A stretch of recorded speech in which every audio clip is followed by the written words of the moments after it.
নমস্কার বন্ধুরা, আরএস গল্পকথায় আপনাদের সবাইকে স্বাগত। আশা করি আপনারা সবাই সুস্থ আছেন। বন্ধুরা, আজ আপনারা শুনবেন লেখক ময়ূক চৌধুরীর লেখা ভয়াবহ শিকার কাহিনী থেকে নেওয়া একটি শিকার কাহিনী, আদিম। মন গড়া গল্প নয়, বাস্তব সত্য।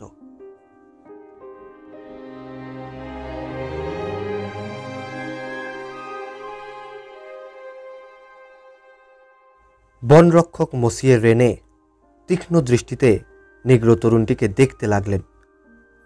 বয়স 19-20, গায়ের রং কয়লার মতো কালো, যেমন লম্বা তেমনই চওড়া, দুই পেশিবদ্ধ বলিষ্ঠ বাহুতে প্রচণ্ড শক্তির আভাস। নিরস্বরে রেনে বললেন, তোমার নাম কি? তরুণ উত্তর দিল, নাতাঙ্গা। মনে হচ্ছে তুমি এই দায়ের মানুষ নও। বাওয়ানার ধারণা নির্ভুল। আমি উত্তর কঙ্গো থেকে আসছি। জায়গাটা ভালো লাগছে, তাই এখানেই থাকছি। মসিয়ে রেনে আর একবার তরুণটির সর্বাঙ্গ ভালোভাবে পর্যবেক্ষণ করলেন। পেশি বহুল ঊর্ধ্বাঙ্গ সম্পূর্ণ নগ্ন। কোটি দেশে লজ্জা নিবারণ করছে চিত্র বিচিত্র একটি রঙিন কাপড়। দুই বাহুর ওপর চড়ানো রয়েছে লোহার অলঙ্কার। রেনে জানতেন, আফ্রিকার সমাজে একমাত্র যোদ্ধারাই লৌহ অলঙ্কার ধারণের অধিকারী। সাধারণ মানুষ কখনো পূর্বোক্ত অলঙ্কার ব্যবহার করে না। রেনে বুঝলেন, নাতাঙ্গা একজন যোদ্ধা। হ্যাঁ, যোদ্ধার মতো চেহারা বটে, তবে নাতাঙ্গার হাতে বা কোমরে কোনো অস্ত্র ছিল না। রেনে প্রশ্ন করলেন, নাতাঙ্গা, তুমি আশকারীদের মেরেছ কেন? উদ্ধত স্বরে উত্তর এলো, আশকারীগুলো হচ্ছে বুনো কুকুর। সিংহের সামনে এসে কুকুরের দল ঘেউ ঘেউ করলে সিংহ তাদের থাবা মারবেই। ভ্রুকুঞ্চিত করে রেনে বললেন, তার মানে? আশকারীরা গায়ের মধ্যে ঢুকে লুটপাট করে। ওরা আমার জিনিসেও হাত দিয়েছিল, তাই আমি ওদের মেরেছি। আমি সিংহের সঙ্গে দ্বন্দ্বযুদ্ধে জয়ী হয়েছি। পশুরা সিংহকেও আমি ভয় পাই না। আমি সিংহজয়ী পুরুষ। আপনার আশকারী কুকুরদের সাবধান করে দেবেন, তারা যেন আমাকে বিরক্ত না করে।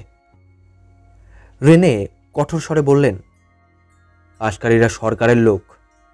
ভবিষ্যতে যদি কোনো দিন শুনি তুমি সরকারের পোশাকধারী আশকারীদের গায়ে হাত তুলেছ, তাহলে তোমাকে সোজা জেলখানায় পাঠিয়ে দেওয়ার ব্যবস্থা করব।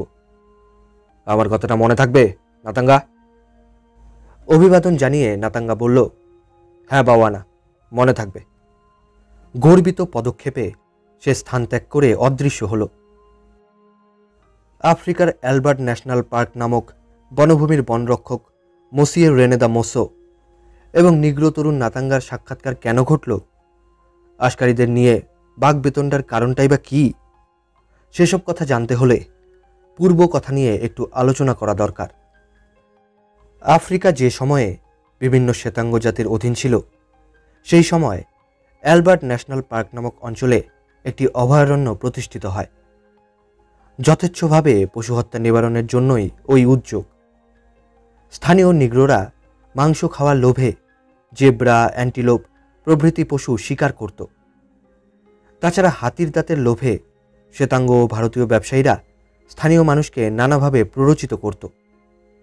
কিছু কিছু অসৎ প্রকৃতির ভারতীয় ব্যবসায়ী স্থানীয় অধিবাসীদের অবৈধ শিকারে প্রলুব্ধ করত। হাতির দাঁত আর গন্ডারের খড়গ চড়া দামে চোরাবাজারে বিক্রি হয়। তাই চোরা শিকারীদের হাতে পূর্বোক্ত দুই জাতের জানোয়ারের মৃত্যু ঘটত অধিকাংশ সময়ে। বনরক্ষক মসিয়ে রেনে দা মোসো স্থানীয় নিগ্রোদের বুঝিয়েছিলেন, সংরক্ষিত অঞ্চলের সীমানার মধ্যে শিকার করা বেআইনি ব্যাপার। অবৈধভাবে শিকার করে ধরা পড়লে দণ্ড গ্রহণ করতে হবে। অবশ্য হাতি বা গন্ডার নিতান্ত নিরীহ জীব নয়। আইনের রক্ষা কবচ ছাড়াও আত্মরক্ষার অস্ত্র প্রকৃতি দেবী তাদের সরবরাহ করেছেন। অতএব হস্তির পদাঘাতে বা গন্ডারের খড়গাঘাতে চোরা শিকারীদের মৃত্যুবরণের ঘটনাও নিতান্ত বিরল ছিল না। ওই সব দুর্ঘটনা যাতে না ঘটে, সেই জন্য সর্বদাই তটস্থ থাকতেন মসিয়ে রেনে। সম্প্রতি আবার দেখা দিয়েছিল নতুন এক উপদ্রব। এক সপ্তাহের মধ্যে 2টি সিংহের মৃতদেহ আবিষ্কৃত হল। স্বাভাবিক মৃত্যু নয়, অস্ত্রাঘাতে বিদীর্ণ মৃতদেহ দুটি দেখে সহজেই অনুমান করা যায় স্থানীয় মানুষদের মধ্যে কোনো ব্যক্তি ওই সিংহ দুটির হন্তারক। কিন্তু কে এই হত্যাকারী? কেন সে সিংহ শিকার করল? সিংহ চর্মের কিছু দাম আছে বটে, কিন্তু হত্যাকারী চামড়ার লোভে সিংহ মারেনি। কারণ মৃত সিংহ দুটির দেহের চামড়া তাদের দেহেই রয়েছে, শুধু তাদের গোঁপগুলি কেটে নেওয়া হয়েছে এবং দেহ দুটিকে বুক থেকে পেট পর্যন্ত লম্বালম্বিভাবে চিরে ফেলা হয়েছে। এই অনর্থক হত্যালীলার সঠিক কারণ অনুমান করতে পারেননি বনরক্ষক মসিয়ে রেনে। তার মনে হয়েছিল কোনো ওঝা হয়তো ভুতুরে অনুষ্ঠানের জন্য সিংহ দুটিকে হত্যা করেছে। আফ্রিকাতে এই ওঝা বা উইচ ডক্টর নামক পুরোহিতদের মধ্যে নানা রকম দুর্বোধ্য ও বীভৎস অনুষ্ঠান পদ্ধতি প্রচলিত আছে। অতএব স্বাভাবিকভাবেই মসিয়ে রেনে ভাবলেন স্থানীয় ওঝাদের মধ্যে কোনো ব্যক্তি সিংহ দুটির মৃত্যুর জন্য দায়ী।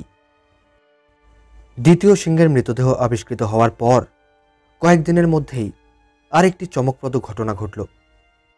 মসিয়ে রেনের অধীন কয়েকজন আশকারী অর্থাৎ গভর্নমেন্টের নিযুক্ত সশস্ত্র রক্ষী নিকটস্থ গ্রাম থেকে ফিরে এসে জানালো একটা লোক তাদের সঙ্গীন ছিনিয়ে নিয়ে প্রচণ্ড প্রহার করেছে এবং গ্রাম থেকে তাড়িয়ে দিয়েছে। মসিয়ে রেনে অবাক হলেন। অবাক হওয়ারই কথা, 4টি সশস্ত্র আশকারীকে যে লোক প্রহার করতে পারে সে কেমন লোক? মসিয়ে রেনে ঘটনাটা সম্পর্কে অনুসন্ধান করতে লাগলেন। অনুসন্ধানের ফলে আসল ব্যাপারটা জানা গেল। আশকারীরা চিরকালই গায়ে ঢুকে লোকের জিনিসপত্র যেমন ডিম, হাঁস, মুরগি কেড়ে নেয়। আফ্রিকার অলিখিত আইন অনুসারে আশকারীরা হলো রাজার লোক। যে কোনো ব্যক্তিগত সম্পত্তি বাজেয়াপ্ত করার অধিকার তাদের আছে বলেই তারা মনে করে। স্থানীয় অধিবাসীরা তাদের জুলুম মেনে নিতে বাধ্য হয়, অর্থাৎ তাদের বাধা দিতে ভয় পায়। নাতাঙ্গা নামে তরুণটি আশকারীদের ভয় পায়নি। আশকারীরা যখন তাদের 2টি মুরগি হস্তগত করতে চেয়েছিল, সে ভালো কথায় তাদের বোঝাতে চাইল অপরের ব্যক্তিগত সম্পত্তিতে হস্তক্ষেপ করা অনুচিত। আশকারীরা চিরকাল যা বুঝে এসেছে আজ অন্যরকম বুঝতে রাজি হবে কেন? অতএব হাত থাকতে মুখ কেন, এই নীতি অবলম্বন করল উভয় পক্ষ। তার ফলে যা ঘটেছিল সে কথা আগেই বলেছি। মার খেয়ে কাবু হয়ে আশকারীরা বনরক্ষক মসিয়ে রেনে দ্য মোসোর কাছে নালিশ জানালো।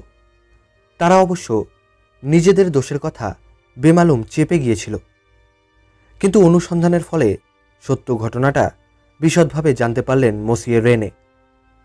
গভর্নমেন্টের তকমাধারী আশকারীদের গায়ে হাত দেওয়া বেআইনি হলেও রেনে নিগ্রো তরুণটিকে বিশেষ দোষী মনে করতে পারলেন না, বরং 4টি জোয়ান আশকারীকে যে লোকটি মেরে সঙ্গীন কেড়ে নিতে পারে তাকে চাক্ষুষ দেখার জন্য কৌতূহলী হয়ে উঠলেন। অতএব রেনে সাহেব উপস্থিত হলেন সেই গ্রামে যেখানে ঘটনাটা ঘটেছে। গ্রামের মোড়লের সঙ্গে দেখা করে রেনে জানালেন যে লোকটি আশকারীদের মেরেছে তাকে তিনি একবার দেখতে চান। রেনে সাহেবকে অভিবাদন জানিয়ে মোড়ল বলল, বা না, ওর নাম নাতাঙ্গা। ও এই অঞ্চলের মানুষ নয়, ও এখন বনের মধ্যে শিকারের খোঁজ করছে। নাতাঙ্গার গায়ে দারুণ জোর, সে কাউকে ভয় পায় না। কঠোর স্বরে রেনে বললেন, তার সঙ্গে তোমার দেখা হলেই তাকে আমার কাছে পাঠিয়ে দেবে। তাকে বুঝতে হবে সরকারি লোকের গায়ে হাত দিলে ভয়ের কারণ আছে। তাকে বলে দিও ভবিষ্যতে এরকম ঘটনা ঘটলে আমি তাকে ঘাড় ধরে হাজতে পাঠিয়ে দেব। মোড়লের কাছে খবর পেয়ে নাতাঙ্গা দেখা করতে এসেছিল রেনে সাহেবের সঙ্গে। সেই সাক্ষাৎকারের ফলাফল প্রথমেই বলা হয়েছে। নাতাঙ্গা চলে যাওয়ার পর হঠাৎ রেনে সাহেবের মনে হলো সম্প্রতি নিহত সিংহ দুটির সঙ্গে নাতাঙ্গার একটা যোগসূত্র আছে। রেনে একটি লোককে ডেকে গোপনে নাতাঙ্গাকে অনুসরণ করতে আদেশ দিলেন। 4 দিন পরে ফিরে এলো গুপ্তচর। তার মুখে যে সংবাদ প্রকাশ পেল তা যেমন আশ্চর্যজনক তেমনি ভয়াবহ। গুপ্তচর জানালো গ্রামের বাসিন্দারা নাতাঙ্গাকে সিম্বা অর্থাৎ সিংহ বলে ডাকে। নাতাঙ্গা নাকি একাধিকবার সিংহের মাংস ভক্ষণ করেছে। 3 দিন ধরে নাতাঙ্গা সম্পর্কে নানা রকম সংবাদ গ্রহণ করেছে গুপ্তচর। তারপর চতুর্থ দিন রাত্রে অর্থাৎ গত রাত্রে সে দূর থেকে নাতাঙ্গাকে অনুসরণ করে। চাঁদের আলোতে সবকিছুই ছিল স্পষ্ট। হালকা ঘাস জমির ওপর এক জায়গায় অনেকগুলো গাছ জড়াজড়ি করে দাঁড়িয়েছিল।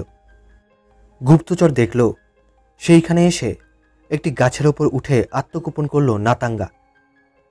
গুপ্তচর দূর থেকে নাতাঙ্গার অজান্তে তার কার্যকলাপ লক্ষ্য করতে লাগল।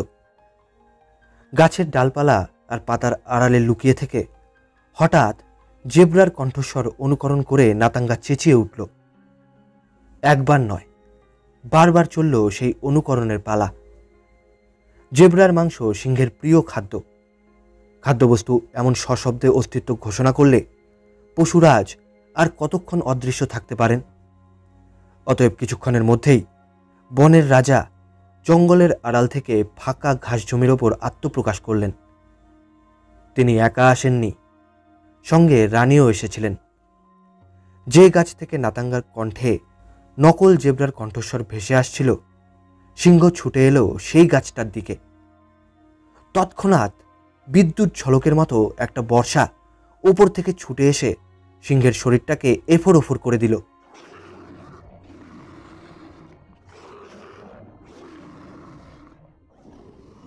সিংহী পিছন ফিরে ছুটল তীর বেগে। কয়েক মুহূর্তের মধ্যেই তার ধাবমান দেহ অদৃশ্য হয়ে গেল গভীর অরণ্যের অন্তরালে। আহত সিংহ পলায়ন করল না। গাছ বেয়ে উঠে সে আততায়ীকে আক্রমণ করতে সচেষ্ট হল। অনেকক্ষণ ধরে চলল বৃক্ষারোহণের ব্যর্থ চেষ্টা। তারপর মরণাহত পশুরাজ রক্তাক্ত দেহে লুটিয়ে পড়ল মাটির ওপর। আর উঠল না। নাতাঙ্গা গাছ থেকে নেমে এলো। সিংহের বুকে ছোরা বসিয়ে দেহটাকে চিরে ফেলল। রক্ত ছুটল ফিনকি দিয়ে। সেই তপ্ত রক্তধারা পান করল নাতাঙ্গা। তারপর হৃৎপিণ্ড ছিঁড়ে এনে চিবিয়ে খেতে লাগল। পশুরাজের তপ্ত রক্ত ও হৃৎপিণ্ডে পানভোজন শেষ করে নাতাঙ্গা উঠে দাঁড়ালো। চাঁদের আলোতে শূন্যে বর্ষা আস্ফালন করে উন্মুক্ত তৃণভূমির ওপর সে নৃত্য করতে লাগলো উন্মাদের মতো। চিৎকার করে বারংবার ঘোষণা করল নিজের বীরত্ব কাহিনী। অবশেষে অকুস্থল ত্যাগ করে চলে গেল গ্রামের দিকে। গুপ্তচরের বক্তব্য শুনে বিস্ময়ে নির্বাক হয়ে গেলেন মসিয়ে রেনে। গুপ্তচর বিদায় গ্রহণ করে চলে গেল। রেনে ভাবতে লাগলেন, এই ভয়ঙ্কর নাটকের শেষ দৃশ্যটা কি হতে পারে। কয়েকদিন পরেই রেনে সাহেবের গৃহে উপস্থিত হলো সেই মোড়ল, যার গ্রামে গিয়ে নাতাঙ্গার সাক্ষাৎ পেয়েছিলেন মসিয়ে রেনে। মোড়লের কাছে রেনে সাহেব শুনলেন, গায়ের মধ্যে একটি ভারতীয় ব্যবসায়ীর সঙ্গে নাতাঙ্গার দারুণ মারামারি হয়েছে। প্রহারের ফলে আহত ব্যবসায়ী মোড়লের কাছে নালিশ জানিয়েছে। মোড়ল এই ব্যাপারে হাত দিতে অনিচ্ছুক। সে বাউয়ানার কাছে বিচার প্রার্থনা করেছে। মসিয়ে রেনে দুজনকেই ডেকে পাঠালেন। কলহের কারণও তিনি জানতে পারলেন। গ্রামের মানুষ যেভাবে নাতাঙ্গাকে সম্মান প্রদর্শন করে থাকে, ভারতীয় ব্যবসায়ীটি সেইভাবে তাকে সমীহ করতে নারাজ। উপরন্তু সে নাকি সিংহ শিকারের ঘটনা নিয়ে নাতাঙ্গাকে লক্ষ্য করে বিদ্রূপ বর্ষণ করেছিল। কলহের কারণ তুচ্ছ হলেও কলহের পরিণাম তুচ্ছ হয়নি। প্রহারের ফলে ভারতীয়টির মুখ চোখ ফুলে উঠেছিল। মসিয়ে রেনে যখন বললেন ওইভাবে আঘাত করা নাতাঙ্গার অন্যায় হয়েছে, তখন সে উদ্ধতভাবে জানিয়ে দিল তার বিরুদ্ধাচরণ করলে সে কাউকে রেহাই দেবে না। সিংহের রক্তপান করে সে সিংহের চেয়েও শক্তিশালী। ভারতীয় ব্যবসায়ী হঠাৎ ব্যঙ্গ করে বলে উঠল, মরদের বাচ্চা মাটির ওপর দাঁড়িয়ে সিংহ শিকার করে, গাছের ওপর লুকিয়ে চোরের মতো অস্ত্র ছুঁড়ে শিকার করে না। নাতাঙ্গার মুখ চোখ ভয়ঙ্কর হয়ে উঠল। মনে হলো সে বুঝি এখনই ভারতীয় ব্যবসায়ীর ওপর ঝাঁপিয়ে পড়বে। না, নাতাঙ্গা সেরকম কিছু করল না। তীব্র দৃষ্টিতে প্রতিপক্ষের দিকে তাকিয়ে সে বলল, নাতাঙ্গা মাটিতে দাঁড়িয়েও সিংহ মারতে পারে। আচ্ছা, এখন আমি কিছু বলবো না, তবে বাক্য অর্ধসমাপ্ত রেখে প্রতিপক্ষের দিকে জ্বলন্ত দৃষ্টিতে তাকালো নাতাঙ্গা। তারপর দ্রুত বেগে স্থান ত্যাগ করে অদৃশ্য হল। নাতাঙ্গার উদ্দেশ্য বুঝতে পারলেন রেনে। প্রতিপক্ষের বিদ্রূপ নাতাঙ্গার মর্মস্থানে আঘাত করেছে। আজ রাতেই সে মাটির ওপর দাঁড়িয়ে সিংহের সঙ্গে দ্বন্দ্বযুদ্ধে অবতীর্ণ হবে। সিংহ শিকারের পর ফিরে এসেই ভারতীয়টিকে ধরে সে যে প্রচণ্ড প্রহারে জর্জরিত করবে সে কথাও বুঝতে পারলেন মসিয়ে রেনে। কিন্তু তিনি কি করতে পারেন? বর্ষা হাতে সিংহের সঙ্গে দ্বন্দ্বযুদ্ধে নামলে নাতাঙ্গার মৃত্যু যে অনিবার্য সে বিষয়ে মসিয়ে রেনের সন্দেহ ছিল না কিছু মাত্র। তিনি একজন গুপ্তচরকে ডেকে নাতাঙ্গার ওপর নজর রাখতে আদেশ দিলেন। সেদিন রাতেই গুপ্তচর এসে জানালো নাতাঙ্গা বর্ষা হাতে জঙ্গলের দিকে রওনা হয়েছে। রেনে সাহেব তৎক্ষণাৎ বিছানার আরাম ছেড়ে উঠে পড়লেন এবং দূরবীন আর রাইফেল নিয়ে বেরিয়ে পড়লেন। সঙ্গে রইল কয়েকজন আশকারী। নাতাঙ্গার ওপর তার ভীষণ রাগ হচ্ছিল বটে, কিন্তু জেনে শুনে একটা মানুষকে সিংহের কবলে মরতে দেওয়া যায় না। গুপ্তচরের নির্দেশ অনুসারে কিছু দূর গিয়ে নাতাঙ্গাকে দেখতে পেলেন মসিয়ে রেনে। দূরবীন চোখে লাগিয়ে তিনি ভালোভাবে তাকে পর্যবেক্ষণ করতে লাগলেন। জ্যোৎস্নার আলো জ্বলছে বিস্তীর্ণ তৃণভূমির বুকে। স্পষ্টই দেখা যাচ্ছে নাতাঙ্গার চলন্ত দীর্ঘ দেহ। ঘাস জমির ওপর দিয়ে একটা ঝোপের পাশে পদচালনা করতে করতে সে চিৎকার করছে তীব্র কণ্ঠে। খুব সম্ভব তার জাতীয় ভাষায় পশুরাজকে দ্বন্দ্বযুদ্ধে আহ্বান জানাচ্ছে। মসিয়ে রেনে নাতাঙ্গার নাম ধরে চিৎকার করার উপক্রম করলেন, কিন্তু তার আগেই দ্বন্দ্বযুদ্ধের আহ্বানে সাড়া দিল পশুরাজ।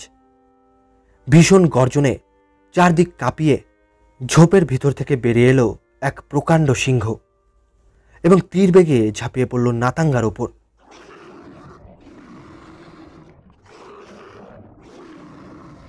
ক্ষিপ্র পদে সরে গিয়ে সাপদের আক্রমণ ব্যর্থ করল নাতাঙ্গা।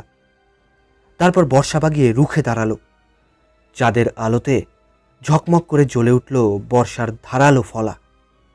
মৃত্যুপণ যুদ্ধে অবতীর্ণ হল এক হিংস্র মানব ও এক হিংস্র সাপদ। গুলি চালানোর উপায় নেই। দুই প্রতিদ্বন্দ্বী দ্রুতবেগে ঘুরছে। গুলি ফসকে নাতাঙ্গার গায়েও লাগতে পারে। নির্বোধের মতো রাইফেল কোলে নিয়ে বিচিত্র দ্বন্দ্বযুদ্ধের দৃশ্য দেখতে লাগলেন মসিয়ে রেনে। সিংহ বৃত্তাকারে ঘুরছে শত্রুর চারপাশে। বর্ষার ফলাটাও ঘুরছে সঙ্গে সঙ্গে। পশুরাজের সনক থাবা বারবার এগিয়ে আসে বর্ষা লক্ষ্য করে, কিন্তু লৌহ ফলক নখের আলিঙ্গনে ধরা পড়ে না। সরে যায় থাবার সামনে থেকে। পরক্ষণেই সিংহের মুখের সামনে চমকে ওঠে জ্বলন্ত বিদ্যুৎ শিখার মতো। ভীষণ উত্তেজনায় চিৎকার করে উঠল নাতাঙ্গা। ক্রুদ্ধ গর্জনে সাড়া দিয়ে সিংহ জানিয়ে দিল সেও প্রস্তুত আছে। বর্ষার ফলা যেন নাতাঙ্গার হাতে প্রাণবন্ত হয়ে উঠেছে। চন্দ্রালোকে বিদ্যুৎ বর্ষণ করে নেচে নেচে উঠছে শানিত লৌহ ফলক সিংহের মুখের সামনে, নাকের সামনে। ক্ষিপ্ত পশুরাজের থাবার শানিত নখগুলি ওই মারাত্মক বস্তুটিকে সরিয়ে দিতে পারছে না কিছুতেই।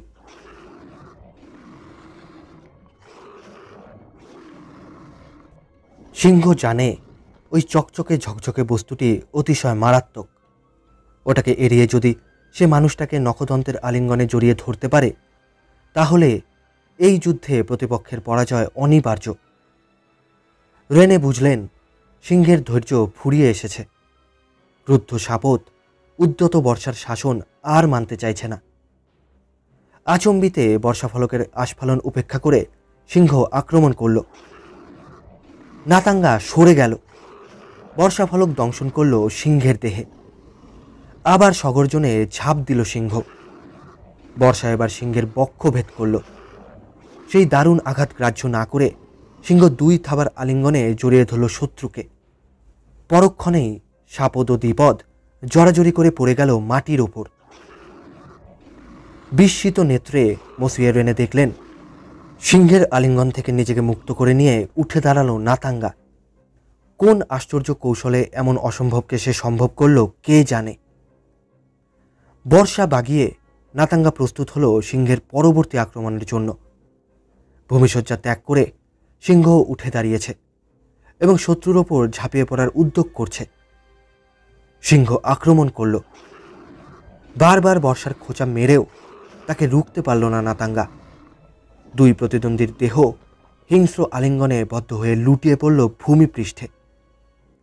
রাইফেল তুলে ছুটলেন মসিয়ে রেনে। তিনি অকুস্থলে উপস্থিত হওয়ার আগেই ধরাশয্যা ত্যাগ করে উঠে দাঁড়ালো নাতাঙ্গা। সিংহ তখন কাত হয়ে শুয়ে 4 পা ছুঁড়ছে। বর্ষা ফলক তার স্কন্ধদেশ ভেদ করে বসে গেছে, আর সেই বর্ষাদণ্ডকে 2 হাতে সবলে চেপে ধরে পশুরাজকে শুইয়ে রাখার চেষ্টা করছে নাতাঙ্গা। রেনে বুঝলেন সিংহকে বেশিক্ষণ চেপে রাখা যাবে না। মরণাহত সিংহ এবার উঠতে পারলে আর নাতাঙ্গার রক্ষা নেই। রেনে সিংহের মাথায় রাইফেলের নল লাগিয়ে গুলি চালালেন। পশুরাজের মৃত্যু হলো তৎক্ষণাৎ। নাতাঙ্গা এবার মসিয়ে রেনের দিকে তাকালো। তার 2 চোখে ভেসে উঠল উন্মত্ত হত্যাকারীর অস্বাভাবিক দৃষ্টি। রেনের মনে হলো এই বুঝি সে বর্ষাটা তার বুকেই বসিয়ে দেয়। না, সেই রকম কিছু হলো না। ধীরে ধীরে স্বাভাবিক হয়ে এলো নাতাঙ্গার চোখের দৃষ্টি। 2 বাহু বুকের উপর রেখে সে গর্বিত ভঙ্গিতে দাঁড়িয়ে রেনের দিকে দৃষ্টি নিক্ষেপ করল। মসিয়ে রেনে তখন নাতাঙ্গার দেহটাকে পর্যবেক্ষণ করছেন। ভয়াবহ দৃশ্য। সিংহের নখরাঘাতে তার সর্বাঙ্গ ক্ষত বিক্ষত। শরীরের কালো চামড়া ভেদ করে দেখা দিয়েছে রক্তের লাল আলপনা। রূঢ় স্বরে রেনে বললেন, এখনই তুমি হাসপাতালে যাও, কাল আমার সঙ্গে দেখা করবে। দেখা হয়নি। হাসপাতালে গিয়ে প্রাথমিক শুশ্রূষা গ্রহণ করে সেই রাতেই গ্রাম ছেড়ে পালিয়ে গিয়েছিল নাতাঙ্গা। তার সঙ্গে দেখা না হওয়ায় মনে মনে খুশি হয়েছিলেন মসিয়ে রেনে। নিরাপত্তা অঞ্চলের মধ্যে সিংহ শিকার করা বেআইনি, সুতরাং নাতাঙ্গার সঙ্গে সাক্ষাৎ ঘটলে আইনের প্রতিনিধি হিসাবে তাকে গ্রেপ্তার করতে তিনি বাধ্য ছিলেন। কিন্তু আইনের কথাই সব নয়। এমন সিংহজয়ী পুরুষকে জেল খাটাতে আদৌ ইচ্ছুক ছিলেন না বনরক্ষক রেনে দ্য মোসো।